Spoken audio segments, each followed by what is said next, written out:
Alléluia, vous avez votre Bible. On va l'ouvrir dans l'Épître aux Éphésiens au chapitre 1er. Paul, apôtre de Jésus-Christ, par la volonté de Dieu, aux saints qui sont à Éphèse et aux fidèles en Jésus-Christ, que la grâce et la paix vous soient données de la part de Dieu notre Père et du Seigneur Jésus-Christ. Béni soit Dieu le Père de notre Seigneur Jésus-Christ qui nous a bénis de toutes sortes de bénédictions spirituelles dans les lieux célestes en Christ. Alors je voudrais m'arrêter là tout de suite sur les bénédictions spirituelles dans les lieux célestes.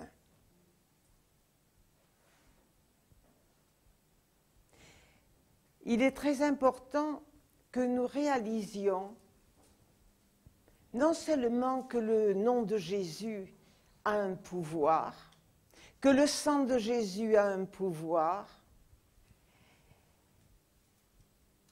mais que nous sommes bénis d'avance dans les lieux célestes en Jésus-Christ.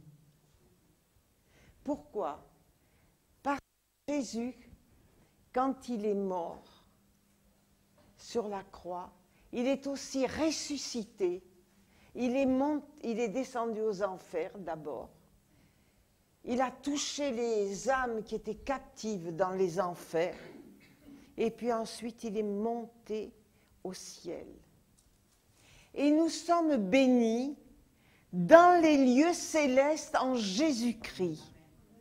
Nous ne sommes pas bénis dans une dénomination. Nous ne sommes pas bénis au travers d'un pasteur ni d'un prêtre qui peut nous faire des choses comme ça. Moi, j'ai eu mon baptême petite à 7 ans, mais ça ne m'a pas fait du mal. Mais ce n'est pas ça la bénédiction. La bénédiction, c'est le jour où j'ai rencontré Jésus.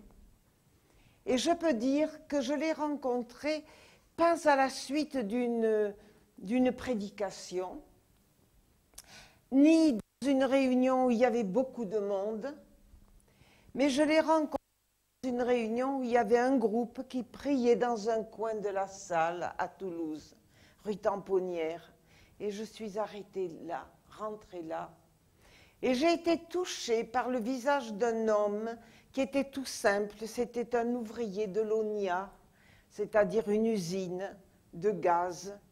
Il n'avait pas d'éducation, il était tout simple, mais il était un adorateur extraordinaire. Et il donnait des prophéties qui étaient juste ce que nous avions besoin d'entendre. C'était un homme qui était plus qu'un théologien, c'était un homme qui était plus qu'un diplômé de théologie, c'était un homme qui était dans les lieux célestes en Jésus-Christ. D'ailleurs, quand il sortait de l'usine, il avait son casse-croûte, il venait à l'assemblée, il s'asseyait ou il se mettait à genoux, et là il préparait la réunion qui allait suivre dans la prière. Et puis vous pouviez rentrer, aller à côté de lui, il ne vous voyait pas. C'était un homme, il s'appelait Monsieur Méniel, il était tout simple, mais il m'a touchée. Et moi qui étais une fille du monde, qui était pas incrédule parce que je ne serais pas allée là, mais à part les notions catholiques que j'avais reçues, ma première communion, mon baptême, ma première communion, etc., je ne savais rien. Mais quand j'ai vu cet homme au bord de l'allée, j'ai dit, il y a le ciel sur lui. Je le veux. J'en veux. Et si vous en voulez de Dieu, vous en aurez. Parce que s'il n'y a en vous aucun désir de Dieu, vous n'aurez rien du tout. Il y a des gens qui sont revenus dans cette rue Tamponnière et qui écoutaient et qui sont toujours restés les mêmes. Et il y en a d'autres qui en ont voulu et qui ont reçu. C'est pas vrai, Rachel? C'est là que tu as commencé, rue Tamponnière? Moi, j'ai connu Rachel, elle avait 18 ans. Elle était étudiante à Toulouse. Et moi, je n'avais pas plus 25 ans, j'avais. Et on est toujours là, voyez.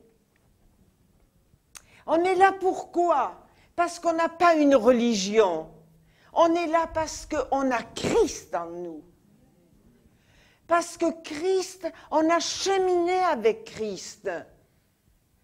Où que nous soyons, nous pouvons aller au bout du monde sans réunion. Nous cheminons avec Christ, avec sa parole.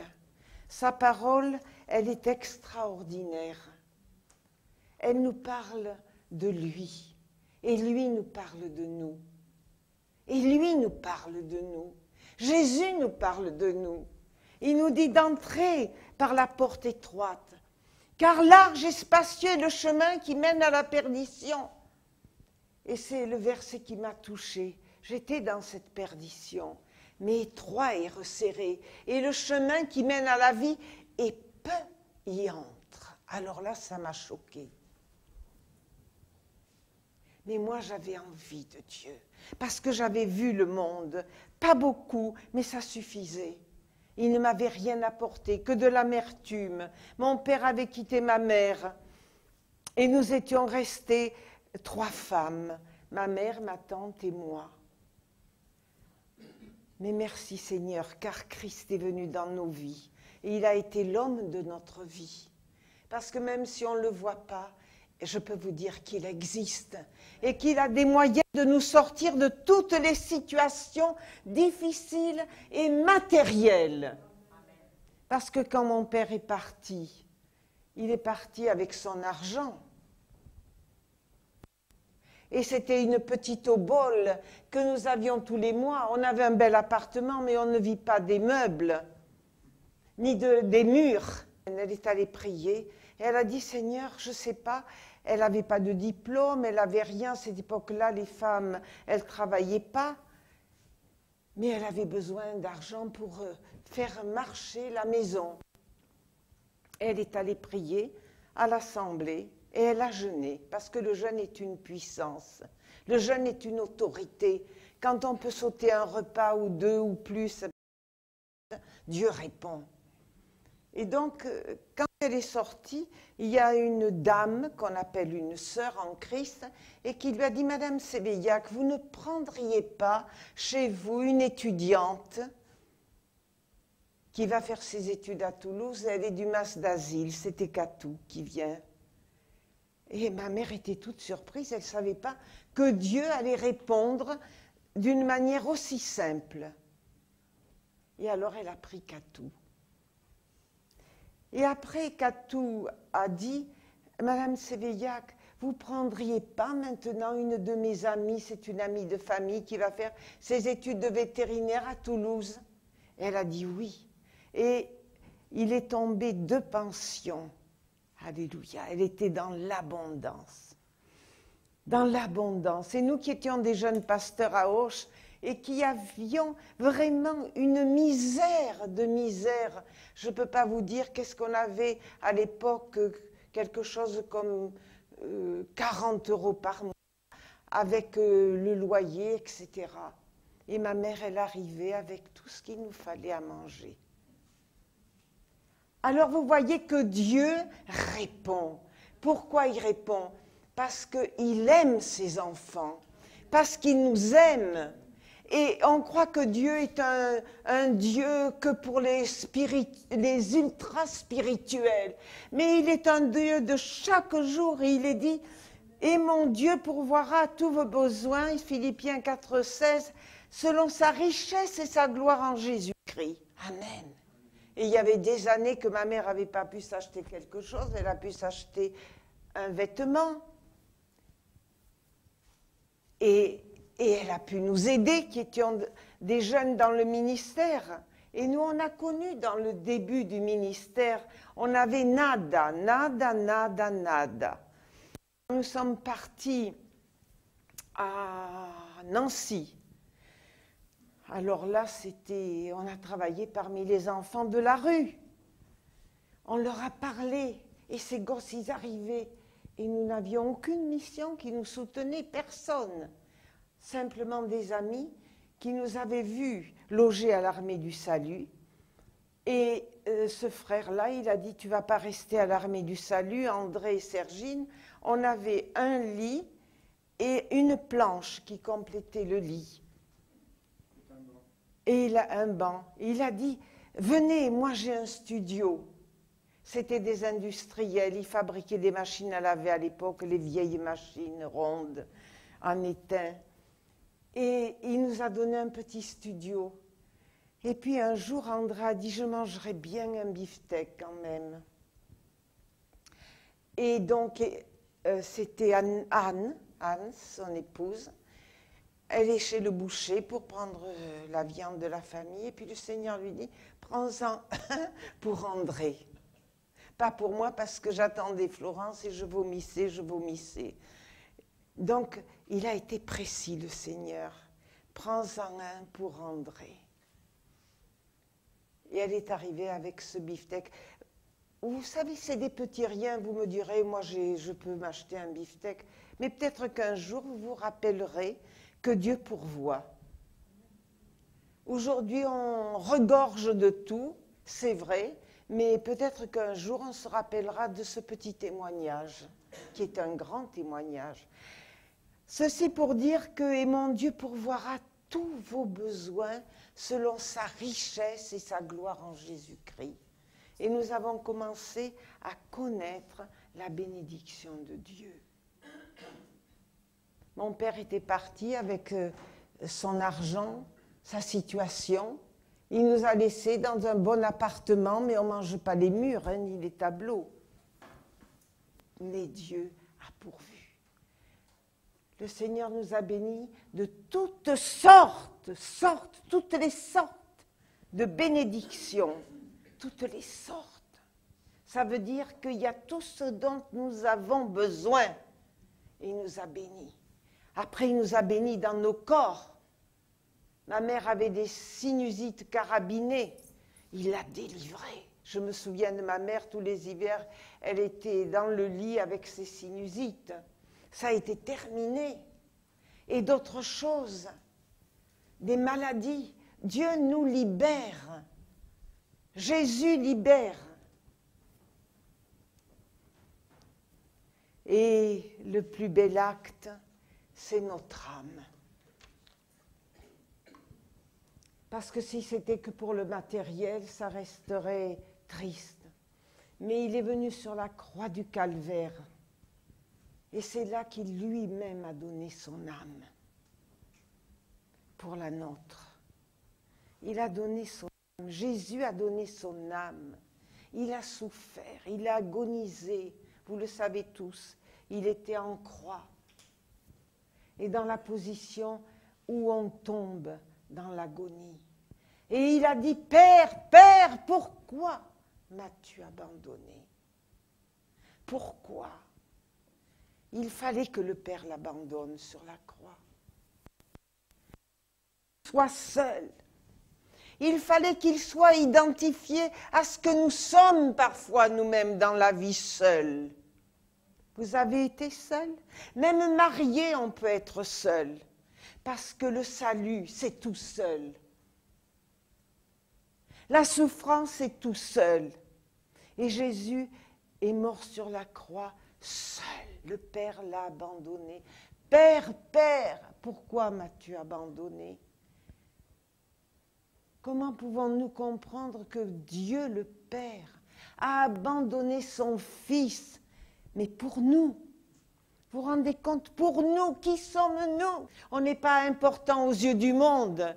Ça n'a pas d'importance d'être important aux yeux du monde.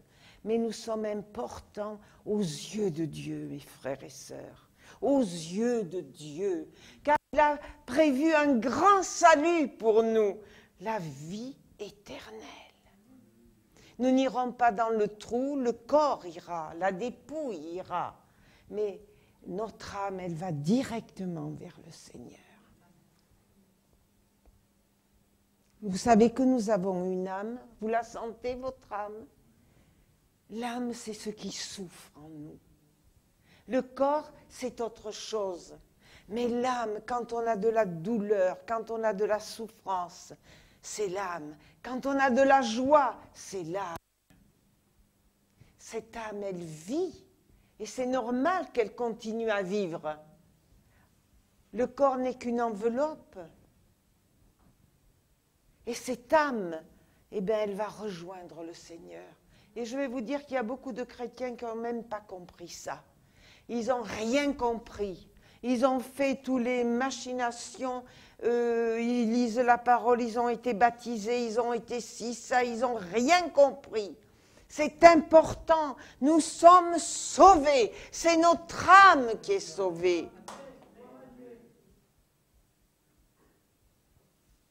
Et Jésus nous a bénis de toutes sortes de bénédictions dans les lieux célestes. Amen.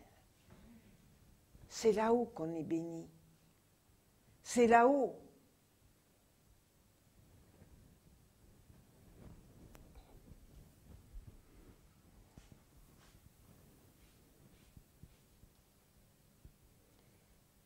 Et si nous continuons à lire, en lui, Dieu nous a élus avant la fondation du monde pour que nous soyons saints, irrépréhensibles et irrépréhensibles devant lui, avant la fondation du monde.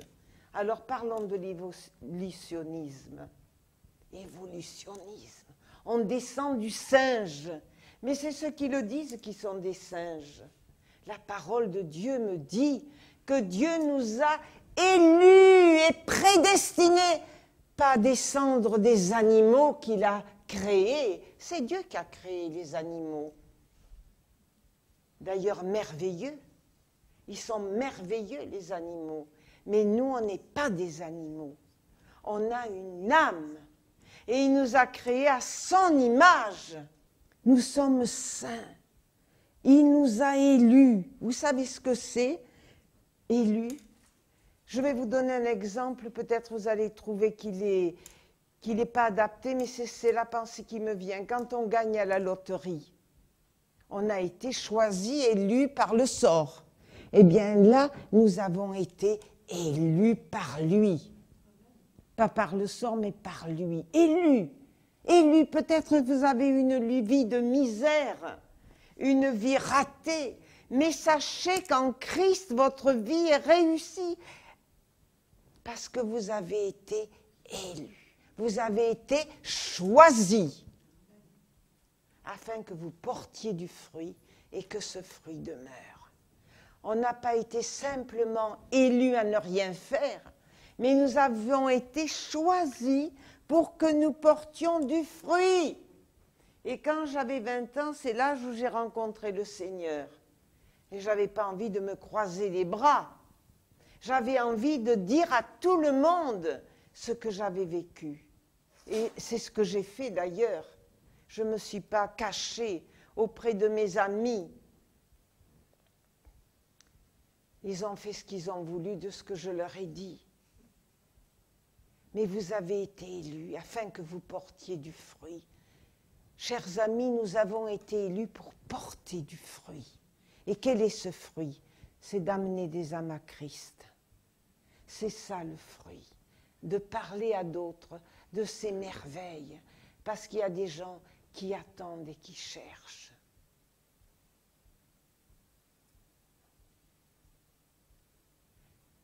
Vous savez qu'il y a des prisonniers, des gens qui sont condamnés à mort parce qu'ils ont tué. Et dans la prison, ils se donnent au Seigneur parce qu'il y a des chapelains qui vont et qui leur parlent du salut. Et ils en veulent. Si tués, vous devanceront dans le royaume de Dieu. Mais aussi, les meurtriers vous devanceront dans le royaume de Dieu. Et gloire à Dieu pour ceux qui vont dans les prisons et qui amènent ces âmes à Christ, parce qu'ils veulent du Seigneur. Et je bénis Dieu pour ce frère qui est venu quelquefois, Michel Pette, qui va dans les prisons, et que nous avons la joie de soutenir dans son ministère, parce qu'il parle à des jeunes, qu'ils soient de quelle confession de foi, qu'ils soient de quelle couleur ils soient, il les amène à Christ. Et c'est beau de pouvoir aller dans les prisons et d'amener ces âmes à Christ. Christ n'est pas venu pour les riches, il n'est pas venu pour les parfaits, on est parfaits. Il est venu pour les pécheurs. Et s'il est mort sur la croix, dans des souffrances atroces, parce qu'il a souffert sur la croix, ce n'est pas parce qu'il est fils de Dieu qu'il n'a pas souffert. Il avait un corps comme vous et moi. Ces clous ont traversé ses mains et ses pieds. Et nous pouvons revendiquer de nos guérisons à la croix du Calvaire, parce qu'il a tout porté, le Seigneur, au niveau des pieds, au niveau des mains, au niveau du côté. Tout le corps a souffert pour notre guérison, car de la croix, la grâce coule, et de la croix, il y a la guérison pour nos âmes.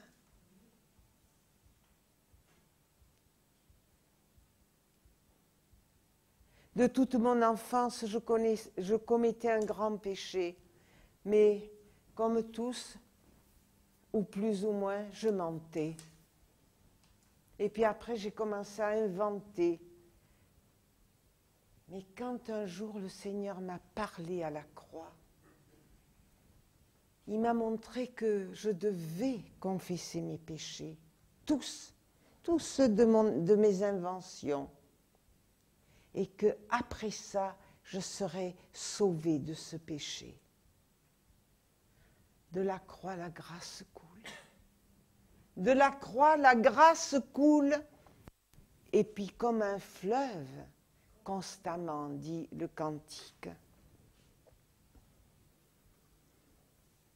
Alors, en lui, Dieu nous a élus avant la fondation du monde pour que nous soyons saints.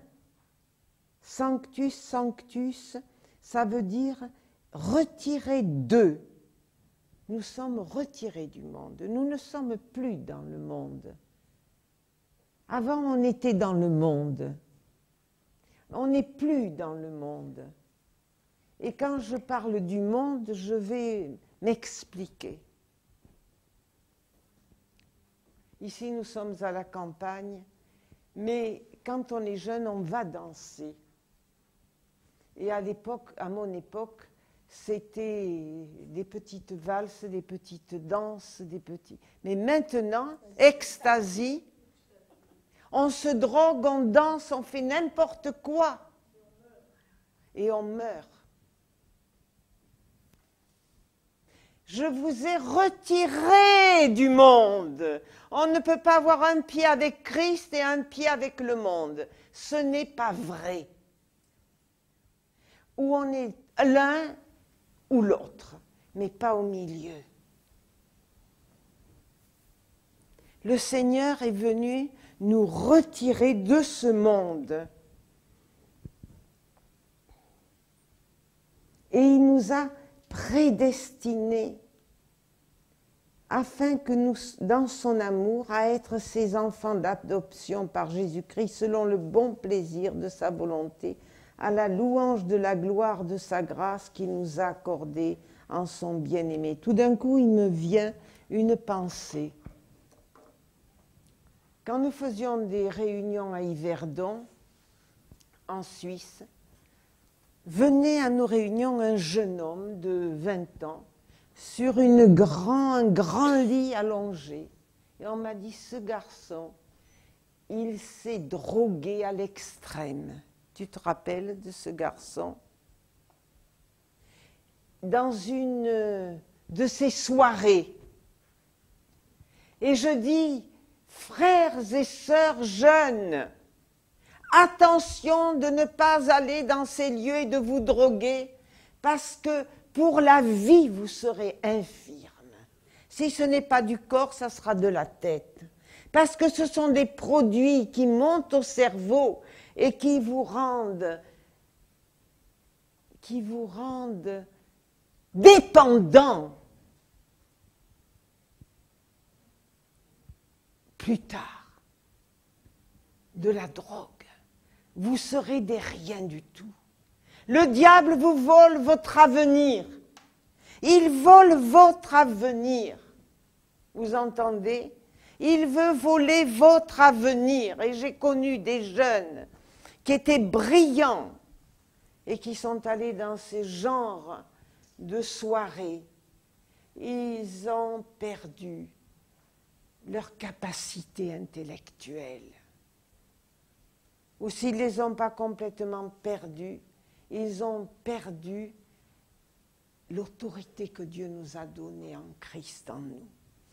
Car nous avons une autorité, nous avons une force en nous qui nous dit de faire et de ne pas faire.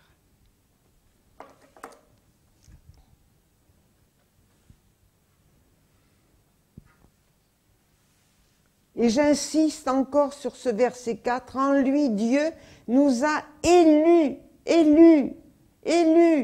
pour que nous soyons saints et irrépréhensibles devant lui, pour que nous soyons saints.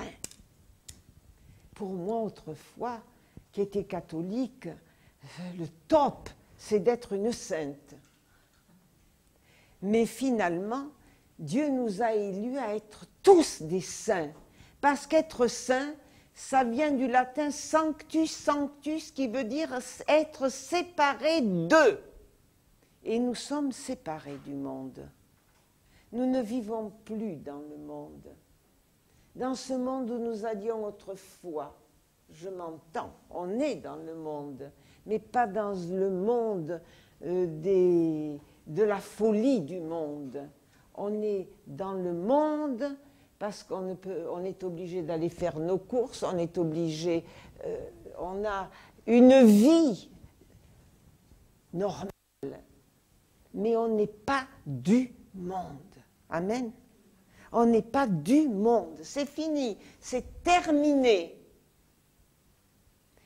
Et quand j'étais jeune, puisque je me suis donnée au Seigneur à 20 ans, j'avais quelques camarades qui me restaient mais que je ne fréquentais pas. Et je me souviens, un jour, ils sont venus m'inviter pour aller boire un verre, voyez, pour vous dire à quel point on était strict, à la terrasse du Lafayette à Toulouse. Et j'ai dit non. J'ai dit non, parce que ce n'était pas que boire un verre. Après le verre, il y a autre chose. Et avant de boire un verre, il faut savoir où ce verre va nous amener, même si c'est de l'eau. Nous devons rompre définitivement avec les tentations du monde. Et comme ça, on se porte bien.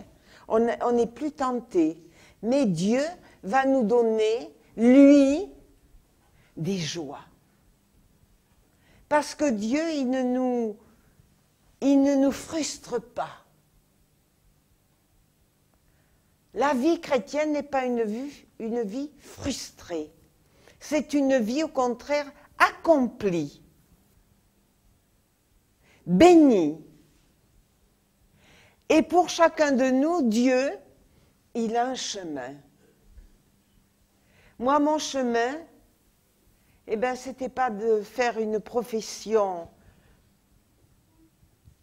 particulière dans le monde, mais il m'avait appelé à le servir.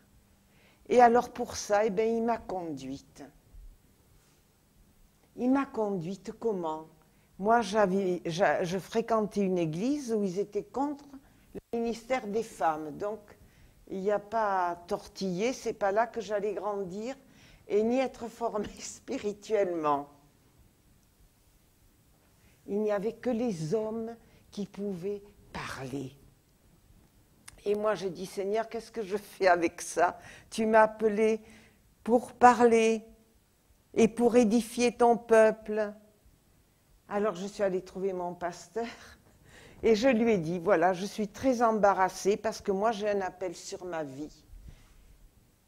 Il m'a dit, ben, je vous comprends bien, mais moi, je ne peux pas vous utiliser en tant que tel, bien que je ne sois pas contre le ministère de la femme. Dire qu'il n'était pas contre, mais qu'il n'était pas pour.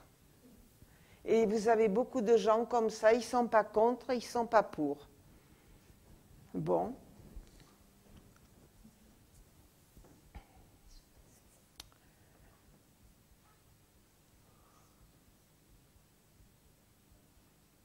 Alors j'avais entendu parler qu'en Angleterre, il y avait une école biblique à Burgess Hill, vers Brighton, et que là, je pouvais y aller. Mais alors, il fallait que je m'échappe pour aller là-bas. Parce que ma mère n'avait pas les moyens de me payer même le voyage. Et ni la pension qu'il fallait payer pour aller là-bas. Mais il est dit que ce sont les violents qui s'emparent du royaume de Dieu. Alors j'ai vu mon père et je lui ai dit, je pars demain pour l'Angleterre. Et qu'est-ce que tu vas faire? Ben, je vais faire mes études bibliques là-bas. Alors, lui, franc-maçon, opposé, ne croyant en rien, il était assez bousculé. Mais il est venu jusqu'à la gare, et à la gare, il a payé mon train. Voyez, Dieu se sert même de ceux qui sont dans l'opposition pour nous bénir. Puis je suis arrivée là-bas. Et bien sûr, on ne va pas en Angleterre pour manger bien. À l'époque, on était plus que frustrés, c'était juste en 52 par là. Ils n'avaient rien à manger, si ce n'est du porridge, des œufs qu'il fallait aller acheter, bref, on n'y allait pas pour manger de toute façon. C'est ce qui m'intéressait. Mais là, j'ai pu me trouver, par la grâce de Dieu, déjà dans une direction, la meilleure que je pouvais trouver pour un jour servir le Seigneur. Et j'ai appris beaucoup de choses que je n'aurais pas apprises. Oh, pas des choses que je connaisse tous les livres de la Bible, du début à la fin, non, dans le pratique. Parce qu'il ne s'agit pas de connaître la Bible du début à la fin et de ne pas savoir résister au diable. Et là, il y avait des filles qui savaient empoigner la puissance des ténèbres pour que nous soyons vainqueurs. Et là, j'ai appris comment vaincre l'ennemi. Mais ce n'est pas ma seule école, heureusement. Et je crois que c'est la plus grande école, parce qu'il y a des gens qui font des écoles bibliques, qui n'apprennent rien, que tous les livres qui sont dans la Bible, on n'a pas besoin d'aller dans une école biblique pour apprendre les livres de la Bible. Prenez votre Bible et vous les apprendrez. Mais ce que nous avons besoin, c'est comment agir face à l'ennemi. Car nous avons un adversaire puissant qui s'appelle le diable. Et c'est pourquoi il est important, nous, face à cet adversaire, que nous soyons assis dans les lieux célestes, en Jésus-Christ. Parce que dans cette parole de nous asseoir, parce qu'on peut être debout aussi, on peut être couché. Mais quand on est assis, on est plus confortable que debout, et encore mieux que couché, parce que couché, on dort. Mais il nous a assis dans les lieux célestes. Et ça veut dire que là, nous sommes dans un repos spirituel. Et vous savez, frères et sœurs, qu'aujourd'hui, nous avons des grands combats, et ils seront plus grands que jamais dans les jours qui viennent. Et nous avons besoin de faire cette expérience, d'être assis dans les lieux célestes en Jésus-Christ. En Jésus-Christ. Pas dans des élucubrations de tout ça et de yoga et de tout, non. En Christ, car il est dans les lieux célestes. Et en fait, on n'a pas à se faire du souci. Ah, bien sûr que le diable viendra nous taquiner plus d'une fois. Je n'ai pas dit qu'on n'aura pas de combat. Nous aurons des combats, mais au milieu de ces combats, nous, on est assis.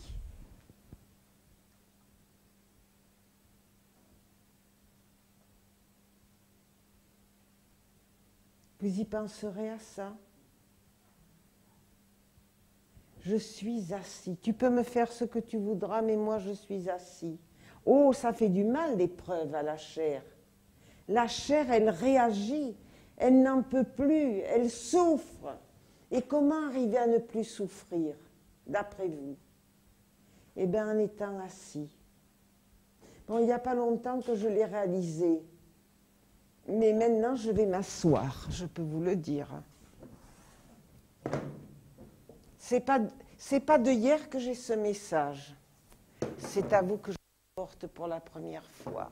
Être assis. Et l'ennemi, eh bien, il ne peut pas nous atteindre là-haut, où Christ est assis. Il ne peut pas nous atteindre. Le diable, il peut nous atteindre que quand on a du répondant en face de l'adversaire. Et j'avoue que nous avons à lutter contre notre chair. Mais nous apprendrons à rester assis, à être assis. Et je crois que si nous sommes assis avec Christ dans les lieux célestes, même la maladie, elle doit dégager.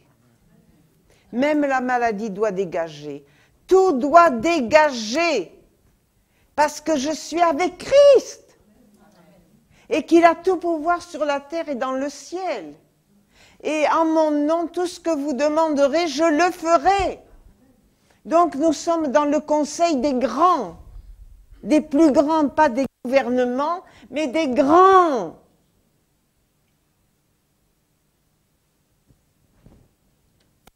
Dans le verset 20, il est dit qu'en Christ, en le ressuscitant des morts, et en le faisant asseoir à sa droite dans les lieux célestes, au-dessus de toute domination, de toute autorité, de toute puissance et de toute dignité, et de tout nom qui se peut nommer, non seulement dans le siècle présent, mais encore dans le siècle à venir. Vous pouvez faire une grande parallèle entre ce verset 4, 1, 4 et là. Tout nom, il y en a des noms sur cette terre, des noms de Dieu, des dieux, des noms des dieux.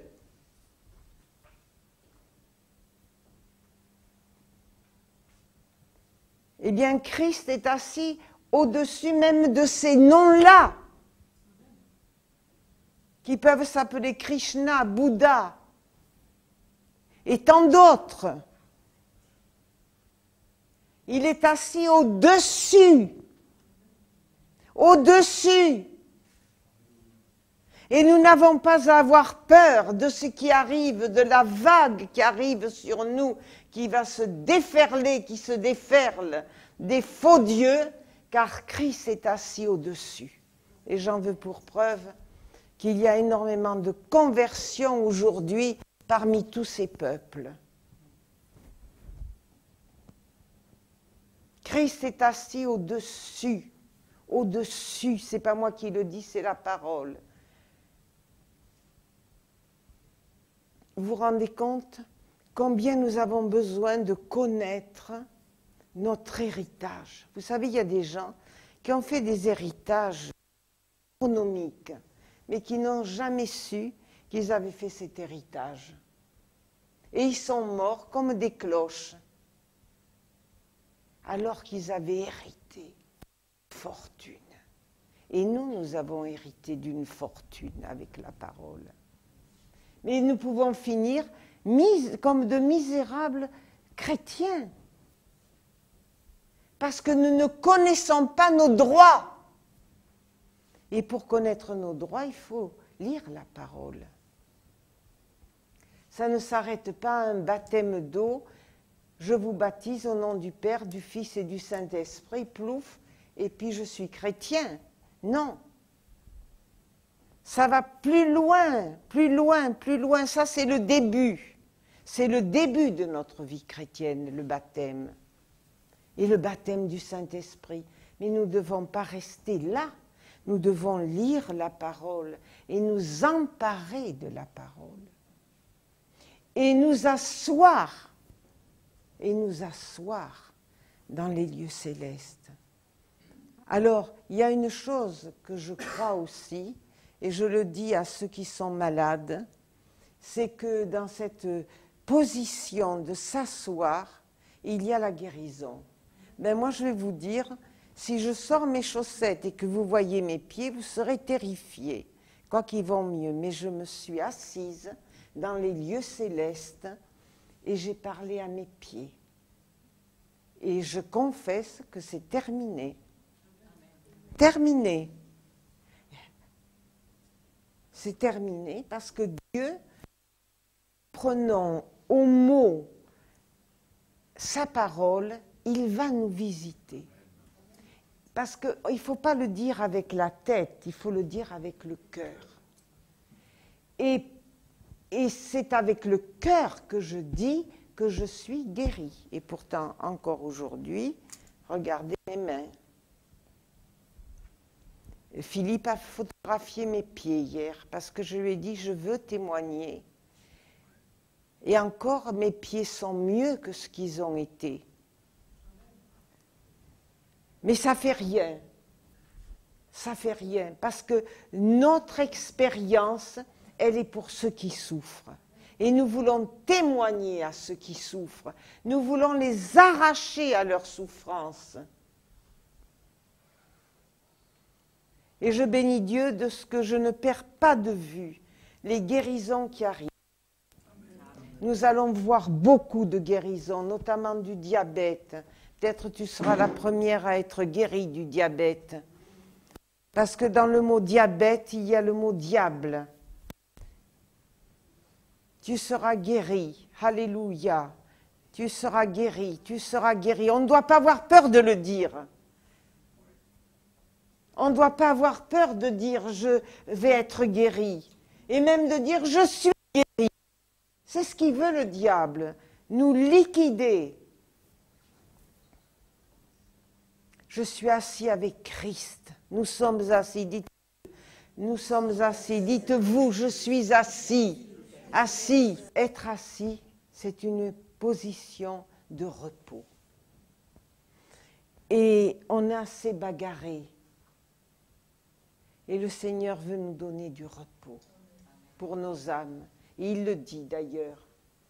Car mon joug est léger, mon joug est doux, mon fardeau léger.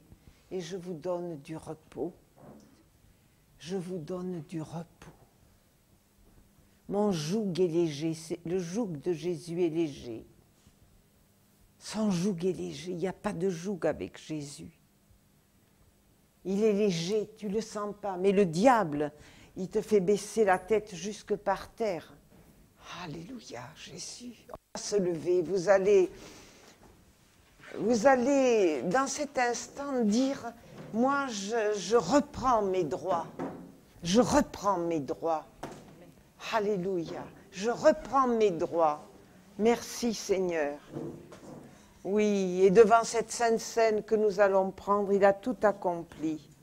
Tout est accompli, mes frères et sœurs. Tout est accompli. Et le Seigneur veut nous donner encore une nouvelle vie, une nouvelle jeunesse. Il n'y a pas d'âge. Pourquoi on s'enfoncerait? Pourquoi on se mettrait déjà dans le cercueil? Il n'y aurait plus qu'à le refermer. Souvent on dit, oh ben j'ai tel âge, je vais mourir. Et pourquoi je mourrai? Abraham était plus vieux que moi quand il a enfanté Isaac. Et Sarah encore plus vieille quand elle a eu son fils. Alors pourquoi je mourrai? Alléluia. Tu mourras pas, tu vivras. Parfois le diable il nous taquine, il nous dit tu vas mourir, tu vas mourir. Mais qu'il meure lui. Qu'il meure. Je raconte souvent cette histoire que j'ai trouvée formidable d'une chrétienne espagnole Elle avait un problème de vue et le docteur lui a donné des gouttes. Et elle mettait ces gouttes dans les yeux. Et puis un jour, elle a dit, « Satan, las gotas para ti. » Satan, les gouttes, c'est pour toi. Elle a jeté à la poubelle. C'est pour toi. J'ai trouvé ça très simple. Mais combien, dans cette simplicité d'enfant, il y a une réalité. N'est-ce pas? Allez, je m'arrête parce que j'ai plus de salive. Seigneur, merci parce que ta parole est merveilleuse. Et quand on croit la connaître, on a encore des choses à apprendre. Et je te remercie, Seigneur, de nous amener avec toi dans les lieux célestes. En Jésus-Christ, ces lieux bénis, bénis, nous voulons être là-haut, Seigneur. En attendant d'y être pour de bon, mais déjà sur la terre, tu nous as assis avec toi dans les lieux célestes. Bénis chacun de nous aujourd'hui, Seigneur. Aujourd'hui, Seigneur. Aujourd'hui, aujourd'hui, aujourd'hui, aujourd'hui, Seigneur. Merci. Merci, Père. Merci pour cette sainte scène que nous allons prendre en mémoire de cette croix où tu as souffert pour nous. Nous savons que ce pain et ce vin nous fortifient, nous fortifient, nous fortifient, nous fortifient. Et tu nous guéris au travers de la Sainte Seine. Tu nous guéris, tu nous guéris, tu nous guéris. Alléluia, Jésus, merci. À ton nom soit la gloire.